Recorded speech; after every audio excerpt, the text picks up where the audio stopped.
Good day, I'm Miss Emily and welcome to the Onslow County Museum.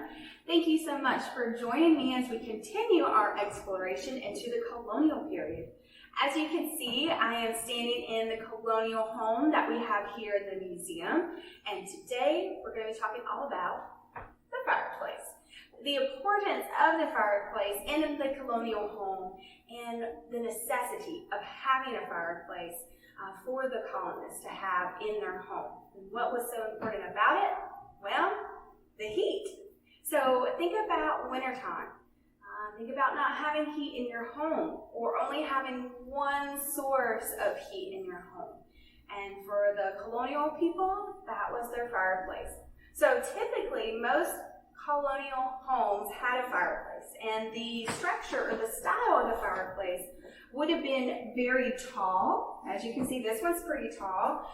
Would have been wide, and it would have been very deep. And that would help for cooking, whereas not so much for providing a lot of heat.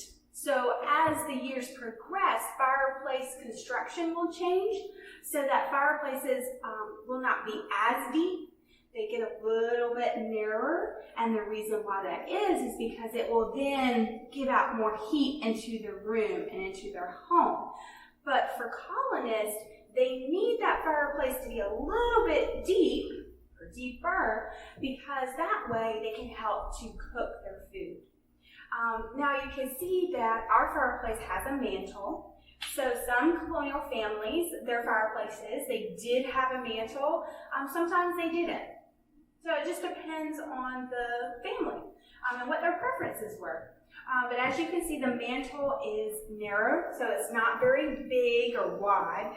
So if they even had a mantle, it's going to be very small, not something that has a really big structure to it. And so we have our fireplace, and then typically, now we have wood floor here in the colonial home, but in the original colonist home, it wouldn't be wood. They would right here, where their fireplace is, at the bottom of their fireplace, they would have a stone floor or made out of bricks. So that would have been basically what we would call their hearth. So their hearth is like their stovetop. So instead of the stoves being up counter level height, what we have today where we can cook on it, we will have to bend over or squat down. Not so for your colonists. Your colonists, their stovetop is their hearth, which is basically that stone floor. So typically, your women or your young girls are going to be cooking on the floor. They're cooking on their hearth. The types of fuel that they're going to be using to cook their food is either going to be wood or charcoal. That's the two best fuel types that they would be using. As you can see, I've got a cauldron here along with my wooden spoon. So these would have been some items that they could have used to cook with.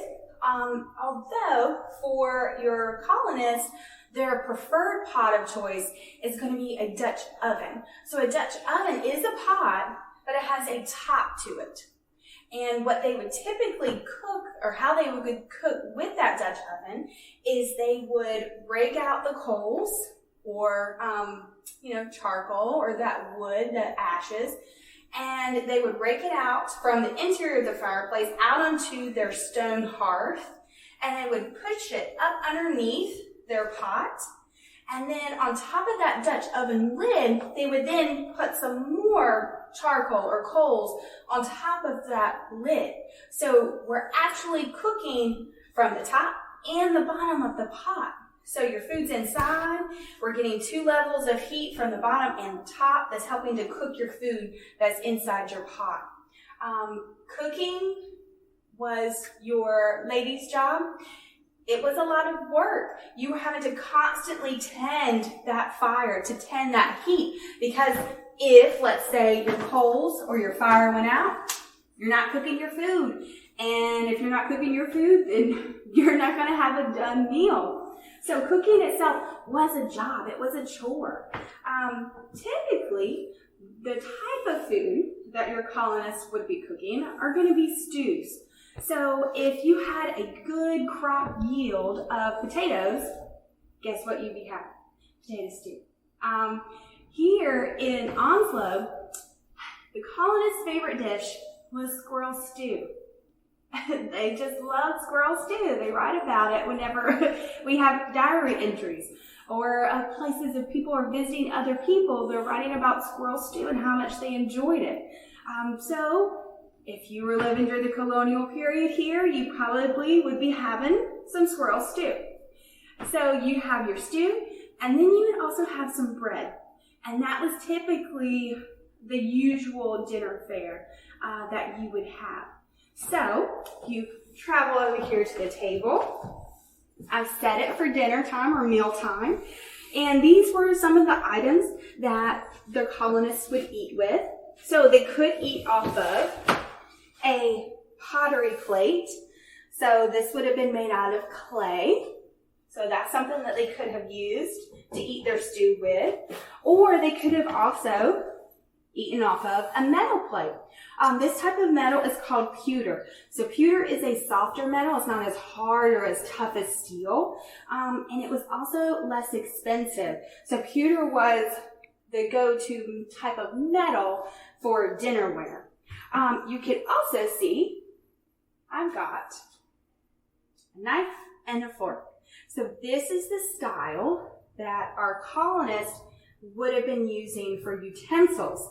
Now, is that to say that all colonists use these? No. Most of your colonial people typically use their hands to eat. So when we talked earlier about they're making stews, but they're also making a bread, they would use that bread. They would tear off pieces of bread and scoop up that stew with that bread and then eat it. So typically they're using their hands to eat with. People that were of a higher social class, so people who had a little bit more money, would typically eat with a fork and knife, but not always. You can also see we've got some different types of mugs here. So this one is made out of metal. There's also this one that's made out of horn. So this is from bull's horn. So bull is that male cow. They're the ones that have the horns. So if they were to kill an animal, they're going to use as much of that animal as possible. They don't want to waste anything. That included the horns. So they would fashion mugs or cups out of the horn. You can also see we've got a clay mug or a tankard. So again, we've got a plate that's made out of pottery, right, clay, or you also have clay cups or mugs. So it just depends on what the colonists could get, what they could find, what they could purchase, what they could barter for, right? Barter is almost like trading. So it just depends on what was available to them and what they could get and supply. So after you eat, today we usually wash our dishes, whether it's hand washing them or washing them in the dishwasher. Well, colonists didn't have those things. So instead of a big sink where we can just go to and turn on the water, your colonists had to get water from outside.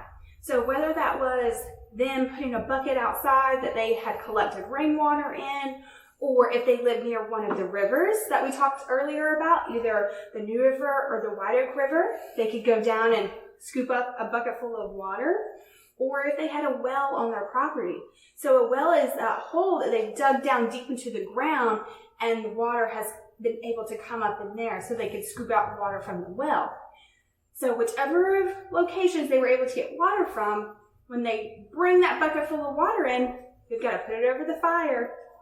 They've got to heat it up, and they've got to boil it out, because in that water, there's going to be germs.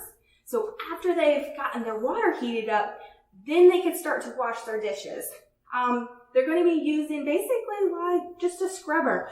And a scrubber is mostly made up of like straw or hay, and they're just really scrubbing as best they can with some of that homemade soap that they would have made. And that would have been how they were washing dishes.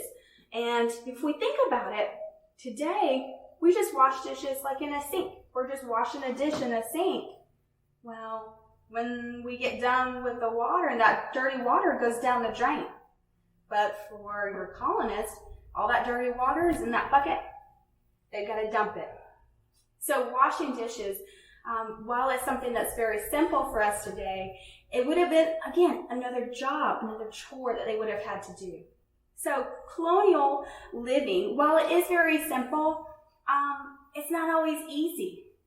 So thank you so much for joining me today as we talked about fireplaces and the importance of a fireplace in a colonial home. Please be sure to check out our website for other videos. Thank you so much and take care.